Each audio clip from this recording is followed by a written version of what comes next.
एमाले सचिवालय बैठक गुण्डुमा शुरू। अध्यक्ष केपी ओलीले जवाफ दिने। बैठकमा ओलीले केन्द्रीय कमिटी माग गर्दै अरू अनिवार्य बहिर्गमनको निर्णय गर्दै के ओली राजीनामा दिन तयार होलान् त? यस सम्बन्धी पूरै जानकारी आजको समाचारमा। एमाले बैठकमा सांगठनिक कार्य विभाजन र राजनीतिक अवस्थाबारे छलफल जारी। विपक्षी 4 दलले संसदमा सरकारको सशक्त विरोध गर्ने। रासोपाका सभापति रवि लामिछाने भारत भ्रमणमा जाँदै रासोपाले 12 जिल्ला समिति बनाएन। वडा र पालिकाको अधिवेशनमा केन्द्रित हुने निर्णय। कांग्रेसका निवर्तमान कार्यवाहक सभापति पूर्णबहादुर खड्का र नेता डाक्टर शेखर कोइरालाले स्वीकारेनन् वरिष्ठ नेता बन्ने प्रस्ताव। देउबा समूहको सुदूरपश्चिम प्रदेश स्तरीय भेला शुरू। सुदूरपश्चिम प्रदेशका सभापति वीर बहादुर बलायरको चेतावनी। नयाँ भनाउँदाले भ्रम फैलाए कांग्रेसको जरा उखेल्नेलाई ठेगान लगाइन्छ। पार्टी एकताको दबाव दिँदै सानेपामा नेपाल विद्यार्थी संघको धरना। कोशी सरकारमा एमाले कांग्रेस नेतृत्व अदल बदलको तयारी। बेपत्ता नागरिकको अवस्था सार्वजनिक र न्याय सुनिश्चित गर्न सरकारसँग अधिकारकर्मी तथा राजनीतिक नेतृत्वको माग। विदेशी विश्वविद्यालयबाट सम्बन्धन लिएका कलेज नियमनका लागि नियमावली ल्याउँदैछौं। शिक्षा तथा खेलकुद मन्त्री सस्मित पोखरेलको भनाई। नेपाल र बेलायत बीचको सम्बन्ध सुदृढीकरणमा शिक्षा र सिपको भूमिका महत्वपूर्ण रहेको बेलायती मन्त्री सीमा मल्होत्राको भनाई। जात व्यवस्था विरोधी आन्दोलनले फुक्यो विद्रोहको बिगुल।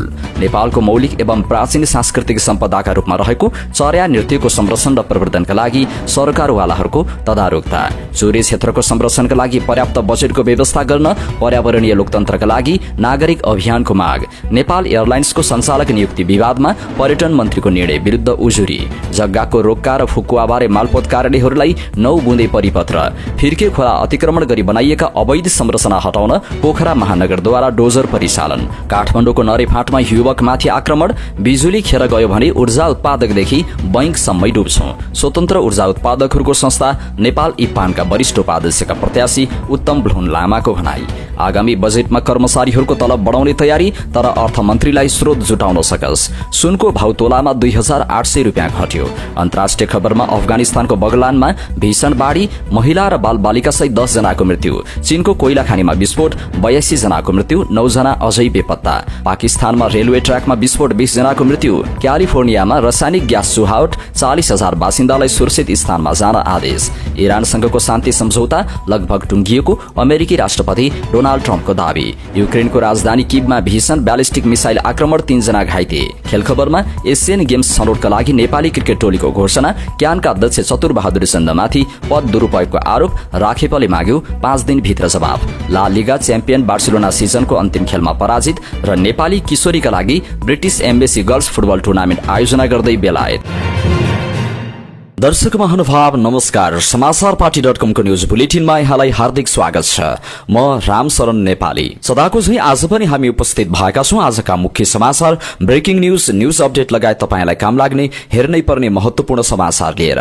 हामीलाई अन्तिमसम्म हेर्नुहोला। हाम्रो मेहनतको लागि यो भिडियोमा एउटा लाइक अवश्य गर्नुहोला। हाम्रो च्यानल अहिलेसम्म सब्स्क्राइब गर्नुभएको छैन भने सब्स्क्राइब गर्नुहोला अनि नजिकै आउने बेल आइकनमा क्लिक गर्नुहोला। देशभित्रबाट हेर्दै हुनुहुन्छ भने आफू रहेको गाउँ ठाउँ शहर जिल्लाको नाम लेख्नुहोला। विदेशमा हुनुहुन्छ भने कुन देशबाट हेर्दै हुनुहुन्छ त्यो कुरा तलको कमेन्ट बक्समा कमेन्ट गर्नुहोला।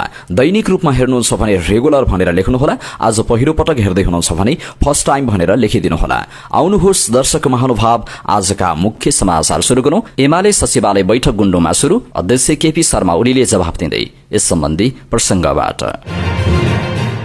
नेकपा एमालेको केन्द्रीय सचिवालय बैठक शुरू भएको छ। बैठक भक्तपुरको गुण्डु स्थित अध्यक्ष केपी शर्मा ओलीको निवासमा शुरू भएको हो। बैठकमा अध्यक्ष ओलीले नेताहरूले उठाएका प्रश्नहरूको जवाफ दिनुहुने कार्यसूची छ। त्यसअघि बोल्न बाँकी नेताहरूले आफ्नो धारणा राख्नु भएको छ। गत शुक्रबारदेखि शुरू भएको केन्द्रीय सचिवालय बैठकमा नेताहरूले आफ्ना धारणा राख्ने क्रम शनिबारसम्म पनि जारी थियो। शुक्रबार र शनिबार बोल्ने अधिकांश नेताहरूले अध्यक्ष ओलीको कार्यशैलीको आलोचना गर्दै मार्ग प्रशस्त गर्न सुझाव दिनुभएको थियो। ओलीको बचाउमा उपाध्यक्ष रामबहादुर थापा बादल र सचिव महेश बस्नेतले धारणा राख्नु भएको थियो। उहाँहरूले संकटका बेला नेतृत्वको संरक्षण गर्नुपर्ने बताउनु भएको थियो। शनिबारको बैठकमा महासचिव शंकर पोखरेलले समेत ओलीको समर्थन नगरी धारणा राख्नु भएको स्रोतले बताएको छ। महासचिव पोखरेलले घुमाउरो शैली प्रयोग गर्दै अहिलेकै अवस्थामा पार्टी अघि बढ्न नसक्ने बताउनु भएको थियो। शनिबार महासचिव पोखरेल सहित उपमहासचिव योगेश भट्टराई, रघुवीर महासेठ, सचिवहरू छविलाल विश्वकर्मा, हिक्मत कार्की र एमलाल कणेल ओलीको विपक्षमा उभिनु भएको थियो। शुक्रबार उपाध्यक्ष विष्णु पौडेल सहित 4 उपाध्यक्ष पनि ओलीको विपक्षमै देखिनु भएको थियो। उपमहासचिव लेखराज भट्ट र सचिव पद्म पद्मा अर्याल भने ओलीको पक्षमा उभिनु भएको छ। आइतबार सचिव शेरधन राई, भानुभक्त ढकाल, खगराज अधिकारी र राजन भट्टराईले धारणा राख्ने कार्यक्रम रहेको छ। हालसम्म धारणा राखेका धेरै जसोले आलोचना गर्दै नेतृत्व छान्न सुझाव दिए पनि ओलीले त्यसलाई इन्कार गर्नुभएको स्रोतले बताएको छ। आज सबैले बोल्ने क्रम सकिएपछि ओलीले जवाफ दिनुहुने कार्यक्रम रहेको छ। आजको बैठकमा नेताहरू जिम्मेवारी विभाजन, 21 फागुनमा भएको प्रतिनिधि सभा चुनावको समीक्षा र आउने स्थानीय तहको निर्वाचनका विषयमा छलफल हुने भनिए पनि पदाधिकारीहरूले अध्यक्ष ओलीको राजीनामा माग गर्नु भएको छ। लगभग सबै पदाधिकारीले ओलीको राजीनामा मागेपछि बैठक लम्बिएको छ। अध्यक्ष केपी शर्मा ओलीको बहिर्गमनका पक्षमा प्राय पदाधिकारी देखिएपछि नेकपा एमाले सचिवालय बैठकमा ओलीले आफ्नो भनाई राख्दै हुनुहुन्छ।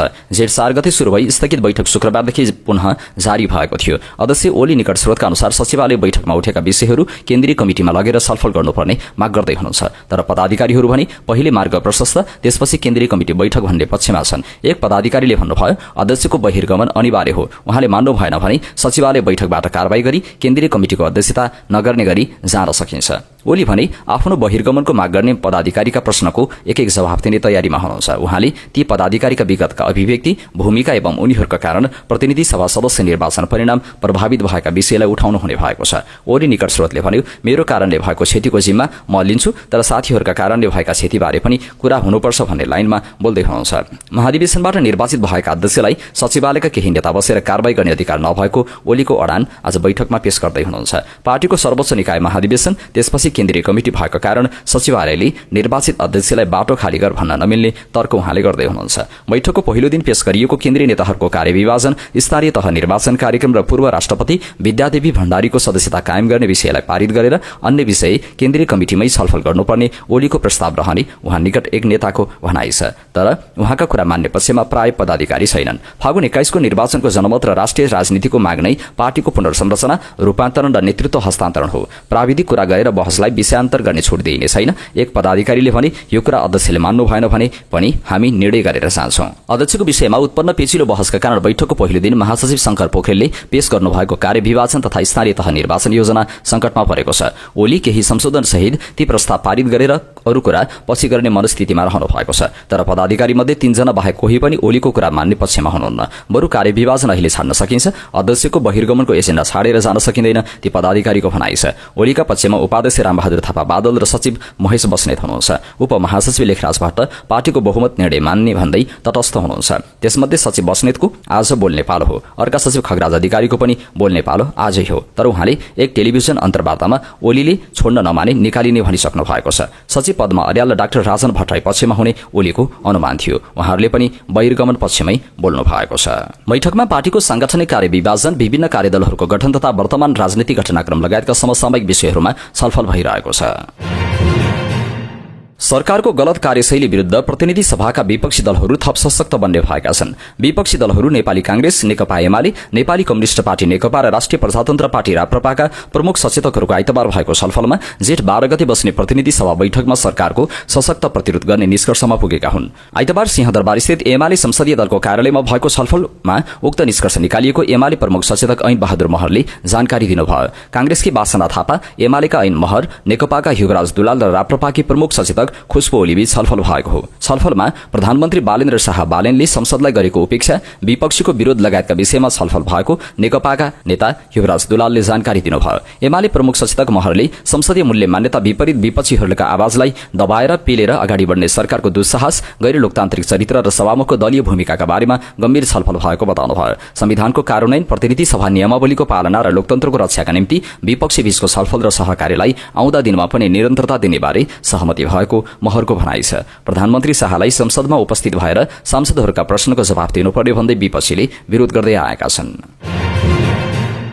राष्ट्रिय स्वतन्त्र पार्टी रासोपाका सभापति रवि लामिछाने जेठ 18 गते भारत भ्रमणमा जाने हुनु भएको छ। भारतीय विदेश मन्त्रालयको निमन्त्रणामा उहाँ भारत जान लाग्नु भएको स्रोतले जनाएको छ। 2 दिनसम्म भारतमा रहने उहाँले भारतका प्रधानमन्त्री नरेन्द्र मोदी, विदेश मन्त्री एस जयशंकर, विदेश सचिव विक्रम मिश्री, राष्ट्रिय सुरक्षा सल्लाहकार अजित डोभाल सहित अन्य उच्चस्तरीय भेटघाट गर्ने तय भएको छ। उहाँले भारतीय जनता पार्टी भाजपाका पदाधिकारीहरूसँग पनि भेटघाट गर्ने कार्यक्रम रहेको बुझिएको छ। भारतले विगतमा सत्तारूढ दलका अध्यक्षको नाताले तत्कालीन माओवादी केन्द्रका अध्यक्ष प्रचण्ड र नेपाली कांग्रेसका सभापति शेरबहादुर देउवालाई पनि यसैगरी औपचारिक भ्रमण गराएको थियो। देशको सबभन्दा ठूलो पार्टी तथा सत्तारूढ दलका सभापतिको नाताले अहिले रविलाई पनि भारत भ्रमण गराउन लागि भाजपा निकट एक नेताले बताएका छन्। पछिल्लो समय भारत र नेपालबीच सम्बन्धमा दरार उत्पन्न भएको छ। लिपुलेक लगायत सीमा विवादका कारण भारतीय विदेश मन्त्री विक्रम मिश्रीको नेपाल भ्रमण स्थगित भएको छ। प्रधानमन्त्री बालेन्द्र शाहले भारत भ्रमणको निमन्त्रणा स्वीकार गरे पनि उहाँ कहिले भ्रमणमा जानुहुने भन्ने निश्चित छैन। परराष्ट्र मन्त्री शिशिर खनालको पनि भारतको 2वटा भ्रमण स्थगित भएको छ। यस समयमा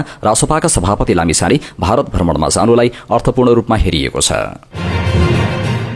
राष्ट्रिय स्वतन्त्र पार्टी रासोपाले 12 जिल्ला समितिको तदर्थ समिति गठन नगरी ओडा र पालिकाको अधिवेशनमा केन्द्रित हुने निर्णय गरेको छ। पार्टीले रासोपा 12 का संस्थापक सभापति चन्दन स्वर्णकारलाई बर्खास्त गरेको थियो। विवादित जिल्ला समिति भंग गरेर केन्द्रीय तहबाट नेताहरू पठाएर शनिबार हिजो विस्तारित बैठक गरिएको थियो। केन्द्रीय नेताहरूसहित हिजो भएको विस्तारित बैठकले तदर्थ समिति गठन नगरी ओडा र पालिका अधिवेशनमा लाग्ने निर्णय गरेको हो। ओडा र पालिका अधिवेशन सकेर जिल्ला अधिवेशन गर्ने निर्णय गरिएको छ। पालिका अधिवेशन जेठ 17 गतेका लागि तोकिएको छ। तदर्थ समिति गठन भएका ओडाको अधिवेशन जेठ 12 गते र गठन हुन बाँकी रहेका पालिकाको तदर्थ समिति 13 गते गर्ने निर्णय गरिएको छ। ओडा पालिका समिति गठन गर्न 5 जना प्रतिनिधि खटाउने निर्णय पनि गरिएको छ।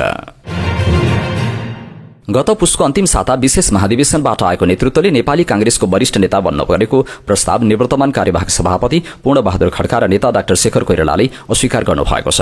यो प्रस्ताव कांग्रेस महामन्त्री प्रदीप पौडेलले खड्का र डाक्टर कोइरालालाई भेटेरै गर्नुभएको तथ्य ढिलो गरी बाहिरिएको हो। खड्कालाई उहाँकै निवास गोलफुटारमा र डाक्टर कोइरालालाई विशाल नगरस्थित सम्पर्क कार्यालयमा पुगेर महामन्त्री पौडेलले यो प्रस्ताव गर्नुभएको थियो। महामन्त्री पौडेलले खड्का र डाक्टर कोइरालालाई वरिष्ठ नेता बनाउने प्रस्ताव गरिएको स्वीकार गर्नुभयो। वरिष्ठ नेता बनाउन सकिने कुराकानी गरिएको हो महामन्त्री पौडेलले भन्नुभयो। उहाँहरू खड्का र डाक्टर कोइराला यथार्थमै वरिष्ठ नेताहरू हो। वर्तमान सभापतिजी र हामीहरू भन्दा पुराना र पार्टीमा योगदान गरेका नेताहरू हुनुहुन्छ। तसर्थ उहाँहरूलाई वरिष्ठ नेता मान्न र भन्न हामीलाई गाह्रो छैन। हामी पुरानो नेतृत्वलाई सम्मान गर्न चाहन्छौं।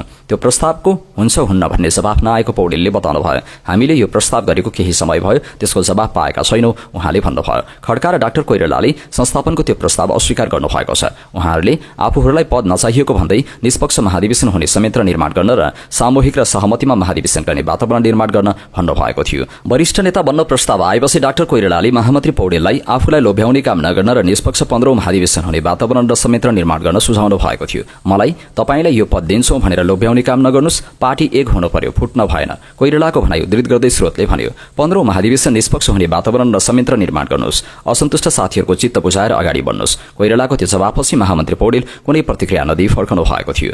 डाक्टर कोइरालाका स्वकीय सचिव दिनेश चन्द्र थपलियाले महामन्त्री पौडेलसँग भेट भएको तर छलफलको विषय यही हो भन्ने जानकारी आफूलाई नभएको बताउनुभयो। उहाँले केही समय अगाडि भेट्नु भएको हो, केही समय कुराकानी गरेर फर्कनु भएको थियो। थपलियाले भन्नुभयो विषय यही हो भन्ने बारे जानकारी छैन। अर्कोतिर निवर्तमान कार्यवाहक सभापति खड्काले आफूलाई पद नभई पार्टीलाई एकताबद्ध हुने प्रस्ताव चाहिएको बताउनु भएको थियो। मलाई पद चाहिएको छैन, पार्टीलाई एकताबद्ध बनाउने प्रस्ताव र योजना चाहिएको छ, त्यो लिएर आउनुस्। तपाईलाई यो पद दिन्छौं, बस दिनु पर्यो भनेर नआउनुस्। महामन्त्री पौडेललाई खड्काले दिनुभएको जवाफ उद्धृत गर्दै स्रोतले भनेको छ। पौडेललाई खड्का र डाक्टर कोइरालाले पार्टीलाई एकताबद्ध बनाउन 2 विकल्प दिनुभएको थियो। ती 2 विकल्प थिए दुवै पक्षलाई समेटेर छुट्टै महाधिवेशन तयारी समिति बनाउने र अर्को 14औं महाधिवेशनबाट निर्वाचित केन्द्रीय समितिलाई विशेष महाधिवेशनबाट आएको समितिमा समावेश गर्ने।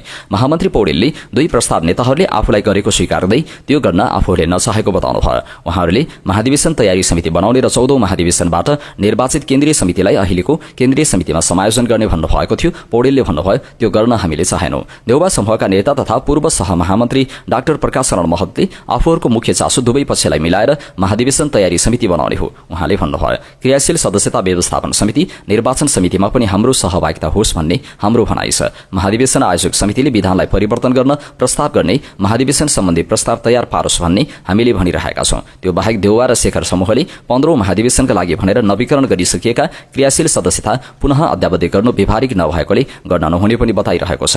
तर संस्थापनले भने सदस्यता अद्यावधि गर्ने भनेको पुनः नवीकरण गर्ने नभई डिजिटलाइजेसन गर्ने भनेको छ। प्रवक्ता देवराज चालिसेले पुनः नवीकरण गर्नका लागि नभई पार्टीलाई डिजिटलाइजेसन गर्न अद्यावधि गर्न शुरू गरिएको जानकारी दिनुभयो। बाहिर पुनः नवीकरण गर्न लागि भन्ने भ्रम परेको छ। हामीले पुनः नवीकरण गर्न भनेका होइनौं, अद्यावधि गरेर पार्टीलाई समय सापेक्ष बनाउन डिजिटलाइज गरौं भनेका हौं, प्रवक्ता चालिसेले भन्नुभयो। कम्तीमा डिजिटल्ली पार्टी सदस्यहरूको तथ्याङ्क राखियो भने त आवश्यक पर्दा सहजै भेटाउन सकिन्छ भन्ने हाम्रो योजना र लक्ष्य हो। 2 नेताले वरिष्ठ नेताको प्रस्ताव अस्वीकार गरेपछि संस्थापनले देउबा र शेखर समूहसँगको सल्लाहमा भनेर व्यक्तिगत रूपमा कुरा गरेर 19 जनालाई केन्द्रीय सदस्यमा मनोनयन गरेको छ।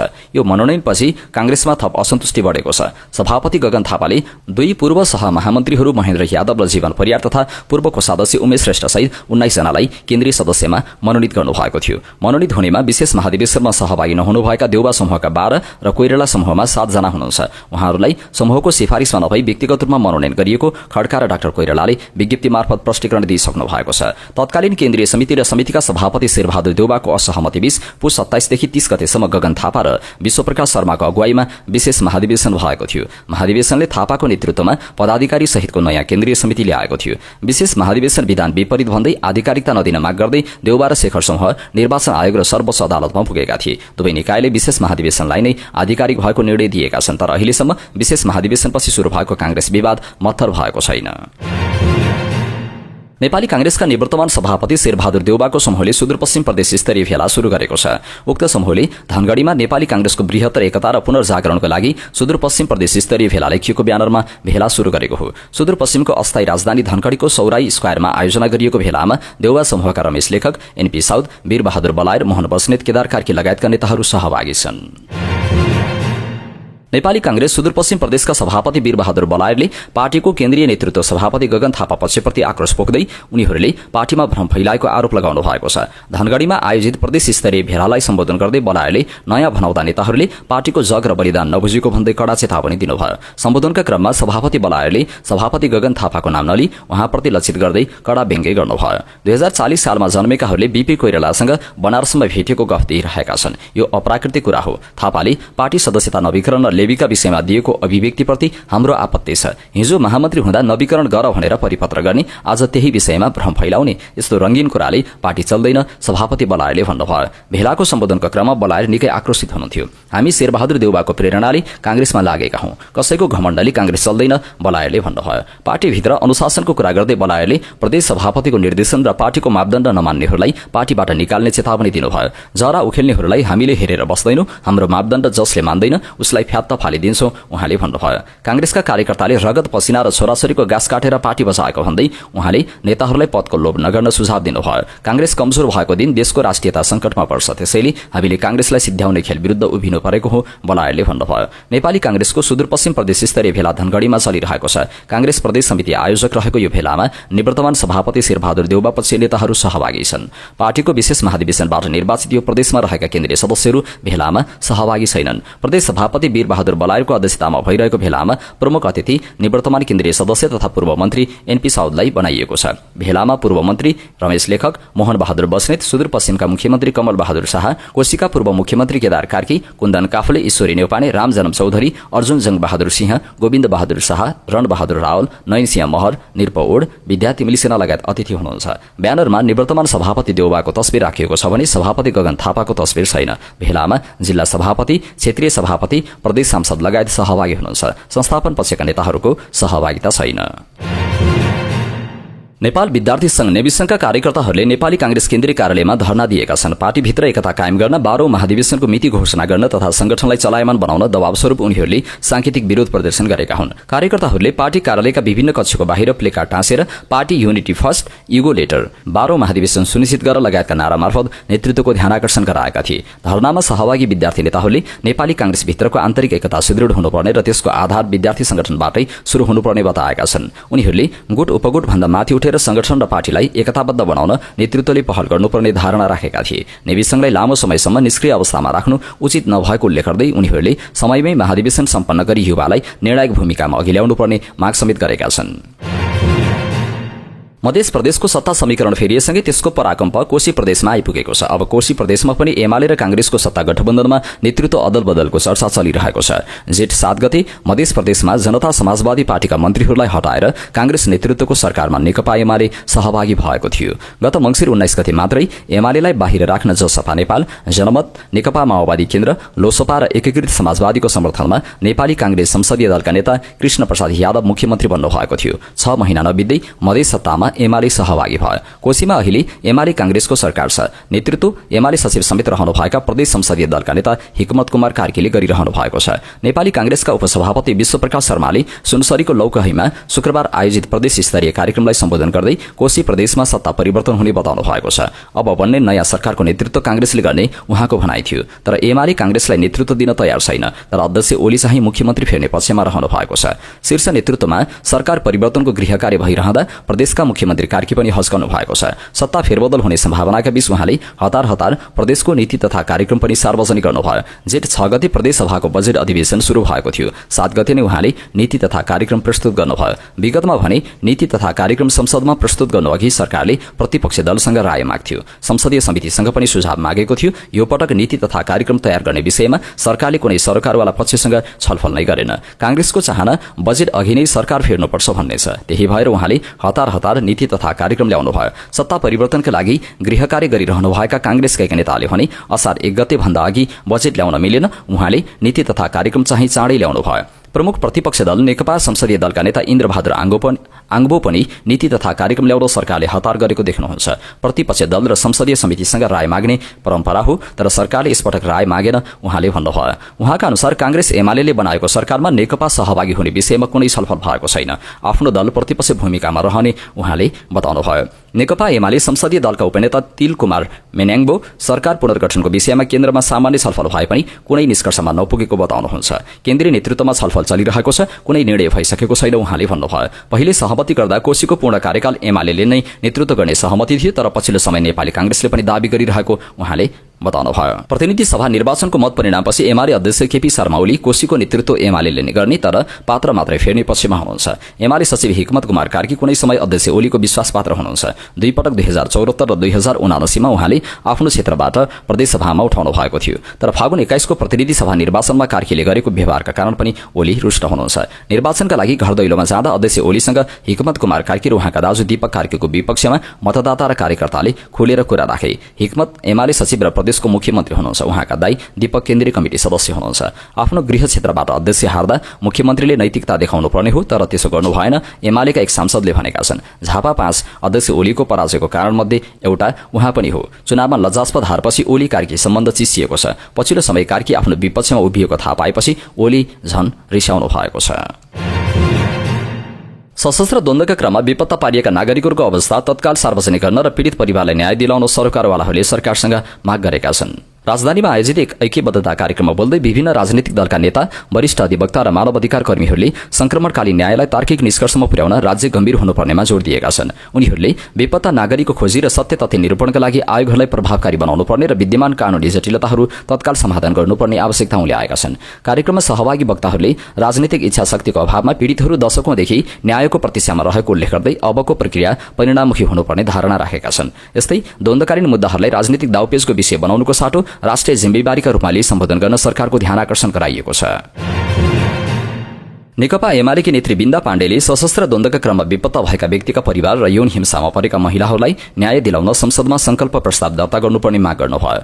पाण्डेले वर्षौंदेखि थाँतिरहेको न्यायको प्रक्रियालाई तार्किक निष्कर्षमा पुर्याउनु पर्नेमा जोड़ दिनुभयो। नेत्री पाण्डेले राजनीतिक दल र नेताहरूमा सत्ताको लुकामारीका कारण द्वन्द्वकालीन मुद्दाहरू ओझेलमा परेको टिप्पणी गर्नुभयो। राज्य सञ्चालनको तहमा रहँदा जिम्मेवार व्यक्तिहरूले समयमै ठोस कदम चाल्न नसक्नु दुःखद भएको उहाँको भनाइ छ। द्वन्द्वको समयमा भएका यौन हिंसाका घटनाका सम्बन्धमा धारणा राख्दै पाण्डेले राज्यले खोज्ने नाममा पीडितलाई थप पीडा दिएको बताउनुभयो। संविधानको धारा 42(5) मा सामाजिक न्यायको हक अन्तर्गत सशस्त्र आन्दोलन र बेपत्ता परिवारका लागि उल्लेख गरिएका प्रावधानहरू अझै कार्यान्वयन हुन नसकेकोमा उहाँले चिन्ता व्यक्त गर्नुभयो। संख्यात्मक रूपमा संसदमा साना देखिए पनि सही मुद्दा उठाउन सके त्यसले ठूलो प्रभाव पार्ने पाण्डेको अनुभव छ। वर्तमान सरकारले कुनै पक्षधरता नदेखाई न्याय दिन सक्ने वातावरण रहेको चर्चा गर्दै उहाँले पीडितका पक्षमा उभिनु सबैको सामाजिक र राजनीतिक दायित्व भएको उल्लेख गर्नुभयो। न्यायको यो लडाईँमा आफ्नो सधैँ साथ रहने प्रतिबद्धता व्यक्त गर्दै नेत्री पाण्डेले पीडित पक्षलाई न्यायको अनुभूति नहुन्जेलसम्म अभियान जारी राख्न आग्रह गर्नुभयो।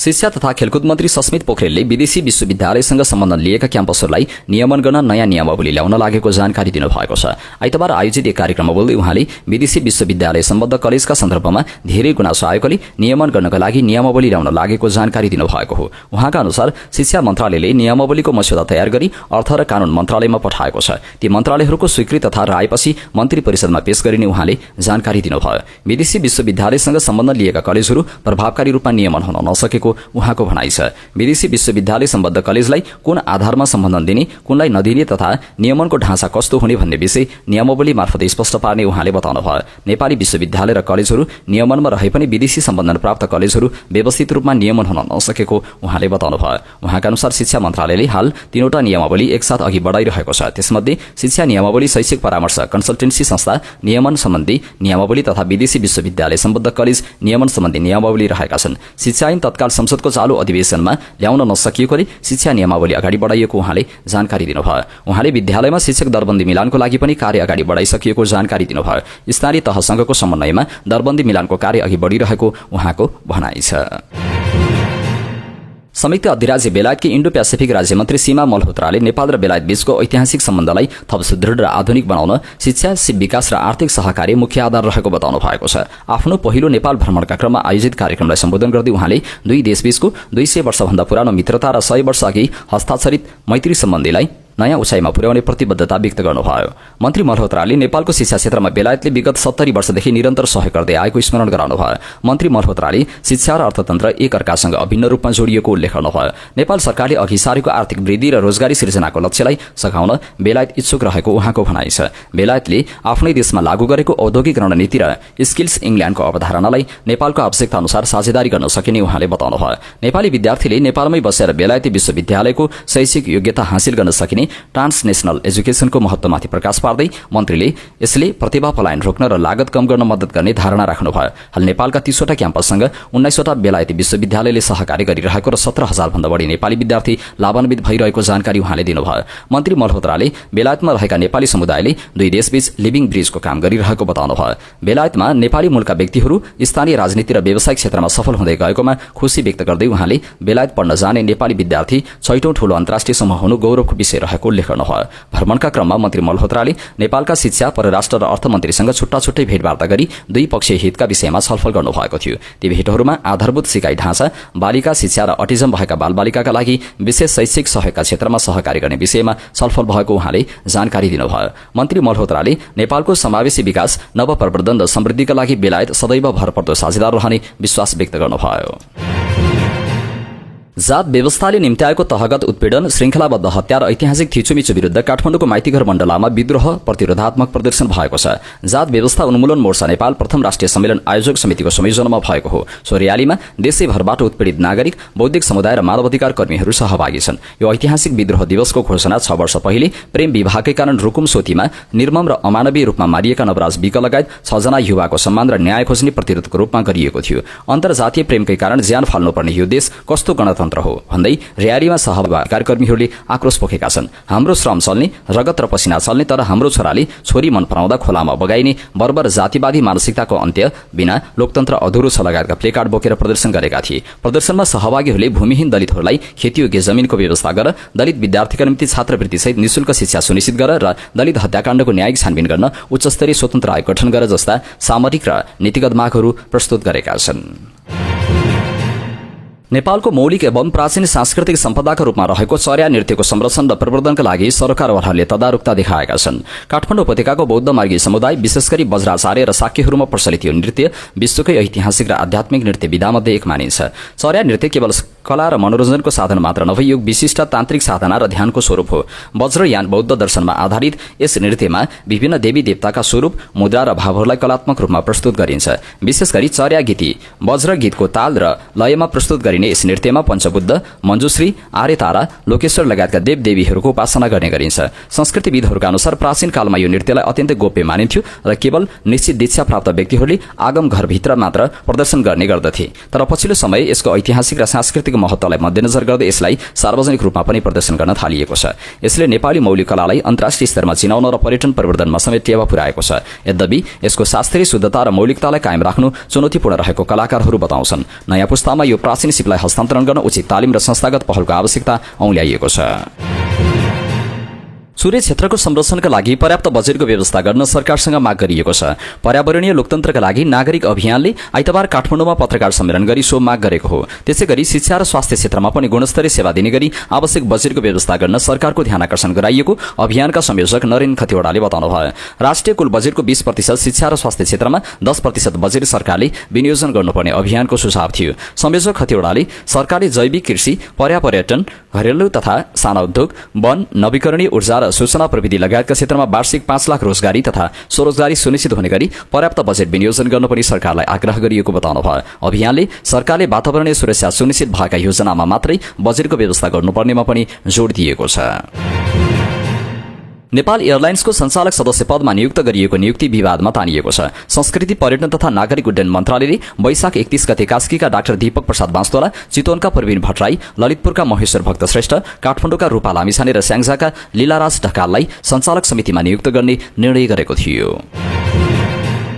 भूमि व्यवस्थापन तथा अभिलेख विभागले जग्गाको धितो बन्धक, रोक्का तथा फुकुवा सम्बन्धी कार्यलाई अनलाइन मार्फत गर्दा देखिएका समस्या समाधान गर्न 9 बुँदे परिपत्र जारी गरेको छ। नेपाल बैंकर्स संघको आग्रह अनुसार विभागले पाम प्रणाली लागू भएका सबै भूमि प्रशासन मालपोत कार्यालयहरूलाई रोक्का र फुकुवामा सहजीकरण गर्न उक्त निर्देशन दिएको हो।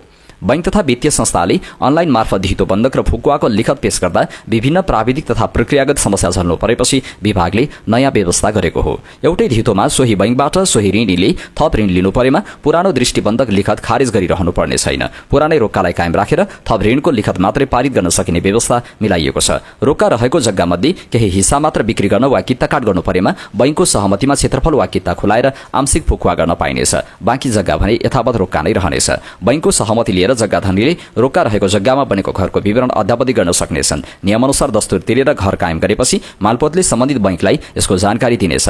रोक्का तथा फुकुवाको कामलाई मालपोत कार्यालयले पहिलो प्राथमिकतामा राख्नुपर्नेछ। दिउँसो 12 बजे अघि पेश भएका रोक्का फुकुवाका निवेदन सोही दिन र 12 बजेपछि परेका निवेदन सम्भव भएसम्म सोही दिन नभए भोलिपल्ट 12 बजेभित्र फुकुवा गरिसक्नुपर्नेछ। अनलाइन वा एबीबीएस मार्फत सेवा शुल्क तथा दस्तुर भुक्तानी गर्दा मालपोत कार्यालयको खातामा रकम जम्मा भएको नदेखिएमा पनि सम्बन्धित बैंक तथा वित्तीय संस्थाले जवाफदेही हुने गरी भुक्तानी रसिद वा भौचरका आधारमा धितो बन्धक रोक्का गरिदिने व्यवस्था गरिएको छ। दृष्टिबन्धक पारित गर्ने सम्बन्धमा सम्पत्तिको मूल्याङ्कन वा राजीनामा थैली भन्दा बढी रकममा लिखत पास गर्नु परेमा त्यसको सम्पूर्ण जिम्मेवारी सम्बन्धित बैंक र ऋणीको हुने गरी लिखतमा खुलाएर काम गर्नुपर्नेछ।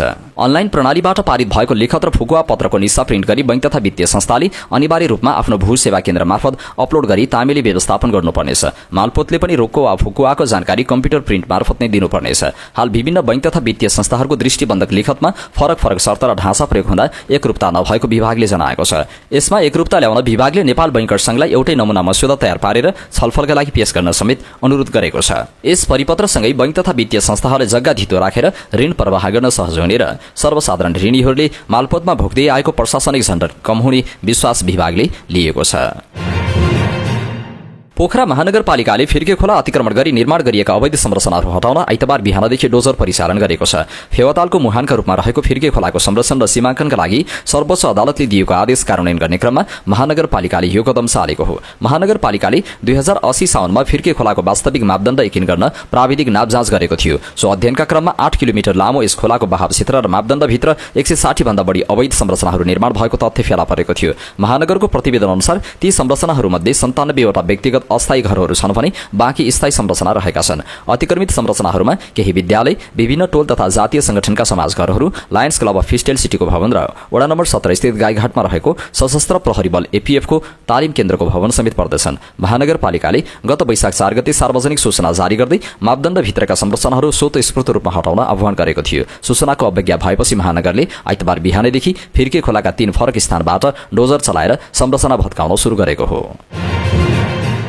काठमाडौँ महानगरपालिका 32 नरेफाँटमा दिउँसै युवकमाथि धारिलो हतियारबाट आक्रमण भएको छ। आक्रमणबाट सिराहाको करजण्डा नगरपालिका 10 घर भई नरेफाँट बस्ने 18 वर्षीय करण कुमार शाह घाइते भएका छन्। आफूमाथि आक्रमण भएको भन्दै ज्यान मार्ने उद्योग र डाँका गर्न नहुने कसुरमा प्रहरी वृत्त नयाँ बानेश्वरमा उनले उजुरी दिएका छन्, जसमा धनुषा घर भई ललितपुर टिकाथली बस्ने 18 वर्षीय अभिषेक यादव, धनुषा नै घर भई टिकाथली बस्ने 28 वर्षीय धनराज यादव सहित परिचय नखुलेका 5 जना भन्दै प्रहरीमा उजुरी दिएको छ। घटना शुक्रबार दिउँसो 2 बजेतिरको हो। छुरा आक्रमणबाट हात, ढाड, घाँटी र टाउकोमा चोट लागेको पीडितले दावी गरेका छन्। प्रहरी स्रोतका अनुसार कुट्ने र कुटाई खाने सहोदर मामा भान्जा हुन्। मामाले सम्झाउन खोज्दा उल्टै यसअघि भान्जाले मामालाई आक्रमण गरेको बताइएको छ। त्यसको बदलामा शुक्रबार मामाले भान्जालाई आक्रमण गरेको देखिएको प्रहरीले बताएको छ। अहिले आक्रमण गर्ने फरार भएकाले खोजी भइरहेको जिल्ला प्रहरी परिसर काठमाडौँका एसपी तथा प्रवक्ता पवन कुमार भट्टराईले बताउनुभयो।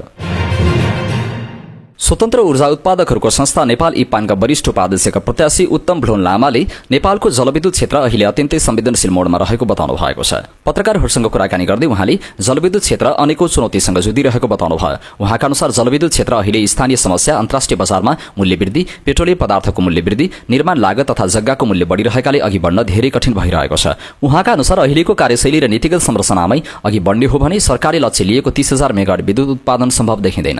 अहिलेको गतिमा धेरै भए 10,000 मेगावाटसम्म पुग्न सक्छ, तर सरकारले न्यूनतम सुधार गर्दै निजी क्षेत्रलाई विश्वास गरेर अघि बढ्ने हो भने 30,000 मेगावाट उत्पादन सहजै सम्भव हुने उहाँले बताउनुभयो। लामाका अनुसार सरकार र निजी क्षेत्रले सामूहिक प्रयास गर्न सके नेपालले 1.5 देखि 2 लाख मेगावाटसम्मको सम्भावना उत्पादन गरेर उपयोग गर्न सक्छ।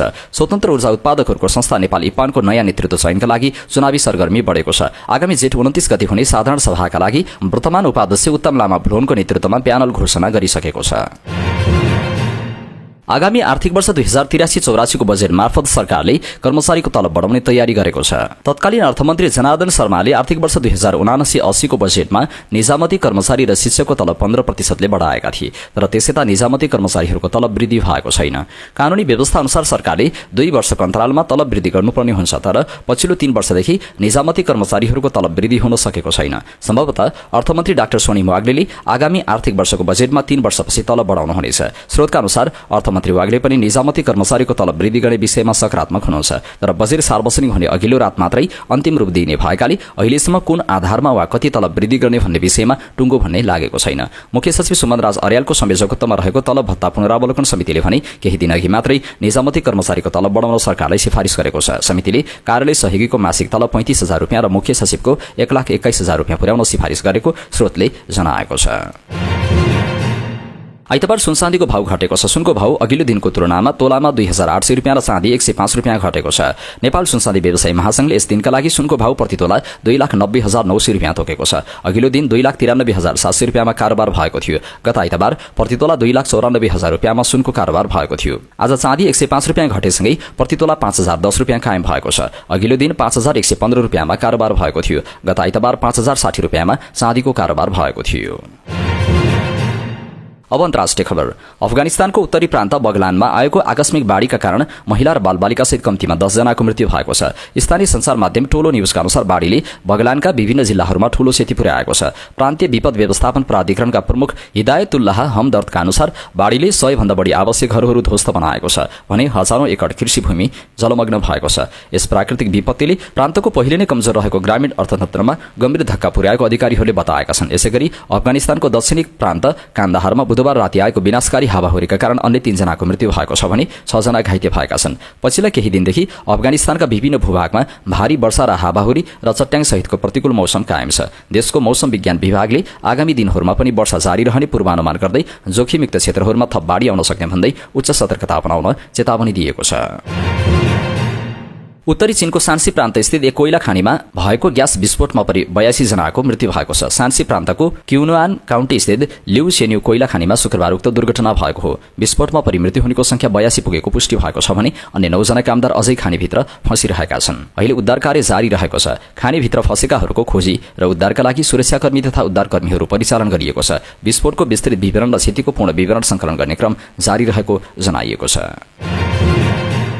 पाकिस्तानको कोइटा स्थित चमन गेट नजिकै रेलवे ट्र्याकमा विस्फोट हुँदा 20 जनाको मृत्यु भएको छ भने अन्य 70 जना भन्दा बढी घाइते भएका छन्।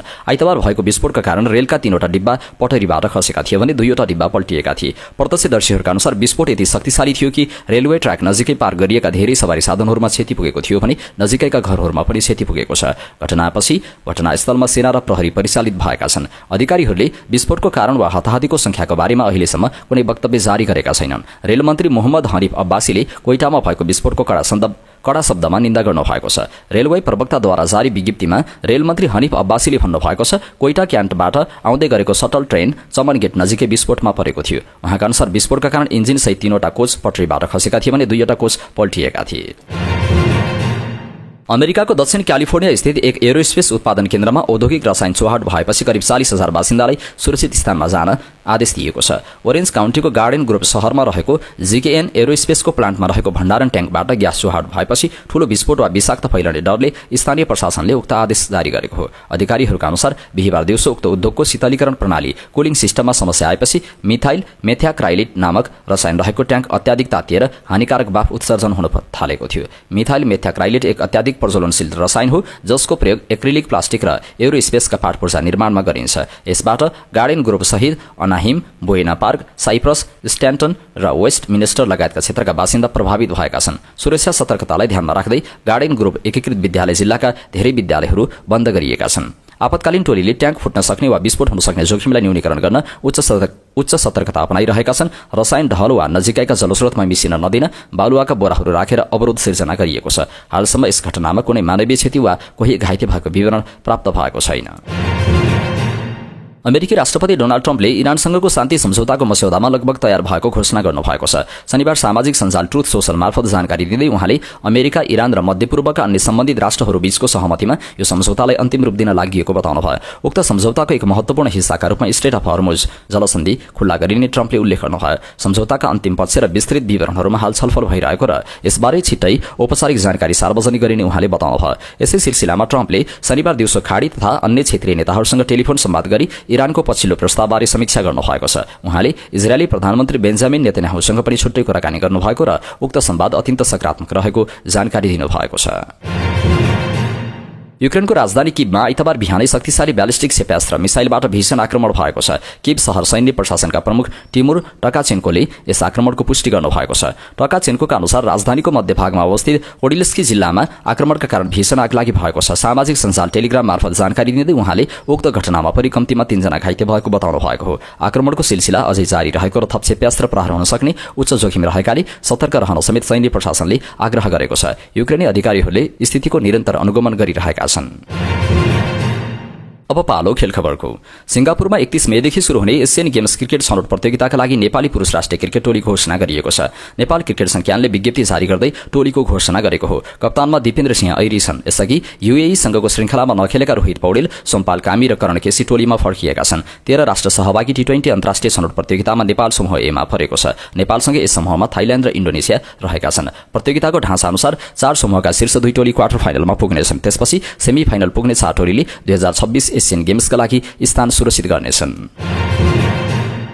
नेपाल क्रिकेट संघ क्यानका अध्यक्ष चतुर बहादुर चन्द विरुद्ध पद दुरुपयोग गरेको लगायतका विभिन्न किसिमका गम्भीर आरोप लागेको छ। ती आरोपहरूबारे 5 दिनभित्र जवाफ दिन राखेपले निर्देशन दिएको छ। राष्ट्रिय खेलकुद परिषद राखेप क्यानलाई पत्राचार गर्दै अध्यक्ष चन्द विरुद्ध विभिन्न उजुरी परेकाले त्यस विषयमा 5 दिनभित्र राय, प्रतिक्रिया र प्रमाणित कागजातहरू उपलब्ध गराउन निर्देशन दिएको हो। अख्तियार दुरुपयोग अनुसन्धान आयोगमा 2083 वैशाख 16 गते अध्यक्ष चन्द विरुद्ध उजुरी दर्ता भएको थियो। वैशाख 29 गते आयोगले युवा तथा खेलकुद मन्त्रालयलाई यस विषयमा पत्र पठाएको थियो। त्यसपछि मन्त्रालयले वैशाख 31 गते राष्ट्रिय खेलकुद परिषद राखेपालाई पत्र लेख्दै 10 दिनभित्र जवाफ पठाउन भनेको थियो। मन्त्रालयको पत्रमा क्यानका अध्यक्ष र कोषाध्यक्ष लगायतका पदाधिकारीहरूले आफ्नो पदीय अधिकारको दुरुपयोग गर्दै सार्वजनिक कोष अपचरण गरेको, अमेरिकामा भएको विश्वकप भ्रमणमा अनियमितता गरेको र कर्मचारी भर्ना प्रक्रियाको दुरुपयोग गरेको, अपाङ्गता भत्ताको दुरुपयोग गरेको, वार्षिक साधारण सभा र विश्वकप जर्सी तथा टिकटमा अनियमितता भएको लगायतका विषयहरूमा जवाफ मागिएको थियो। त्यसपछि राखेपाले गत बिहिबार क्यानलाई पत्राचार गरेर चन्द विरुद्ध विभिन्न बुँदामा अख्तियारी उजुरी परेको र उक्त उजुरीको गम्भीरतालाई अध्ययन गरी उजुरीमा उठाइएको विषयमा बुँदागत रूपमा सत्य तथ्य, राय, प्रतिक्रिया एवं सोसँग सम्बद्ध प्रमाणित कागजात विवरणहरू पछिसम्म फरक नपर्ने गरी पठाउन भनेको हो।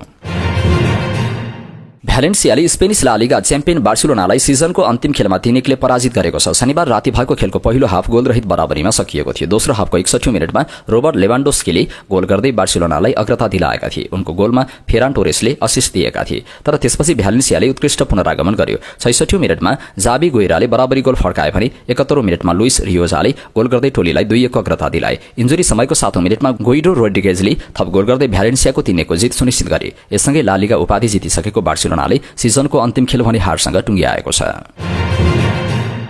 र नेपालका लागि बेलायती राजदूत रब फेनले नेपालको शैक्षिक विकास, गुणस्तर सुधार र बेलायतमा अध्ययनरत नेपाली विद्यार्थीहरूको बृहत्तर हितका लागि आफ्नो सरकारले उच्च प्राथमिकता दिएको बताउनु भएको छ। काठमाडौँमा एक कार्यक्रममा बोल्दै राजदूत फेनले नेपालको शैक्षिक क्षेत्रमा बेलायती सहयोगलाई मुख्य 3 स्तम्भमा वर्गीकरण गर्नुभएको हो। राजदूत फेनले नेपालले शिक्षामा हासिल गरेको सर्वसुलभ पहुँचको प्रशंसा गर्नुभयो। भौगोलिक जटिलताका बावजुद हरेक बालबालिकालाई विद्यालयसम्म पुर्याउन सक्नु नेपालको असाधारण उपलब्धि भएको उहाँको भनाइ छ। अबको चुनौती पहुँचबाट माथि उठेर गुणस्तरीय नतिजा निकाल्नु रहेको उल्लेख गर्दै उहाँले विद्यालय शिक्षा कार्यक्रम मार्फत आधारभूत शिक्षाको सुधारमा बेलायतले नेपाल सरकार र युनिसेफ जस्ता साझेदारहरूसँग मिलेर काम गरिरहेको जानकारी दिनुभयो। नयाँ बेलायती सरकारको प्राथमिकतासँग मेल खाने गरी ट्रान्सनेशनल एजुकेसन अर्थात् सीमापार शिक्षालाई उच्च सम्भावनाको क्षेत्रका रूपमा रहेको उल्लेख गर्नुभयो। उहाँका अनुसार निजी क्षेत्रको सहकारी र शैक्षिक साझेदारीले दुई देशबीचको व्यापारिक र कूटनीतिक सम्बन्धलाई थप बलियो बनाउनेछ। राजदूत फेनले बेलायत अध्ययन गर्न जाने नेपाली विद्यार्थीको पास्टोरल केयर, हेरचाह र अभिभावकत्वलाई विशेष महत्व दिनुभयो। कतिपय विद्यार्थी पर्याप्त अंग्रेजी भाषाको ज्ञान बिना वा चर्को ऋणको बोझ लिएर बेलायत पुग्दा मानसिक र सामाजिक दबावमा पर्ने गरेको प्रति उहाँले चिन्ता व्यक्त गर्नुभयो। नेपाली विद्यार्थीले एक्लोपन वा असुरक्षा महसुस नगरून् भन्नका लागि आफूहरूले लन्डन स्थित नेपाली दूतावास, बेलायत नेपाल सोसाइटी र नेपालको शिक्षा तथा परराष्ट्र मन्त्रालयसँग समन्वय गरिरहेको उहाँले बताउनुभयो। राजदूत फेनले नेपालमा महिला नेतृत्व र सशक्तिकरणको प्रसंग कोट्याउँदै नेपाली किशोरीहरूका लागि British embassy girls football tournament आयोजना गर्ने सोच अघि बढाएको जानकारी दिनुभयो। खेलकुदका माध्यमबाट महिला सहभागिता र नेतृत्व विकासमा सहयोग पुग्ने उहाँको विश्वास छ। राजदूत फेनले नेपालको विकासका आवश्यकताहरूलाई सम्बोधन गर्न बेलायत सरकार सधैँ तत्पर रहेको र शिक्षाको पूर्ण क्षेत्रमा साझेदारीलाई निरन्तरता दिने प्रतिबद्धता व्यक्त गर्नुभयो। हवस् त दर्शक महानुभाव, आजका मुख्य समाचार अहिलेलाई यति नै। हामीले प्रस्तुत गरेका यी समाचारप्रति तपाईको धारणा के छ त्यो कुरा तलको कमेन्ट बक्समा कमेन्ट गर्नुहोला। हाम्रो मेहनतको लागि यो भिडियोमा एउटा सानो लाइक अवश्य गर्नुहोला। देशभित्रबाट हेर्दै हुनुहुन्छ भने आफू रहेको गाउँ, ठाउँ, शहर, जिल्लाको नाम लेख्नुहोला। विदेशमा हुनुहुन्छ भने कुन देशबाट हेर्दै हुनुहुन्छ त्यो कुरा तलको कमेन्ट बक्समा कमेन्ट गर्नुहोला। दैनिक रूपमा हेर्नुहुन्छ भने रेगुलर भनेर लेख्नुहोला। आज पहिलो पटक हेर्दै हुनुहुन्छ भने फर्स्ट टाइम भनेर लेखिदिनुहोला। हाम्रो च्यानल अहिलेसम्म सब्स्क्राइब गर्नुभएको छैन भने सब्स्क्राइब गर्नुहोला अनि नजिकै आउने बेल आइकनमा क्लिक गर्नुहोला। नमस्कार।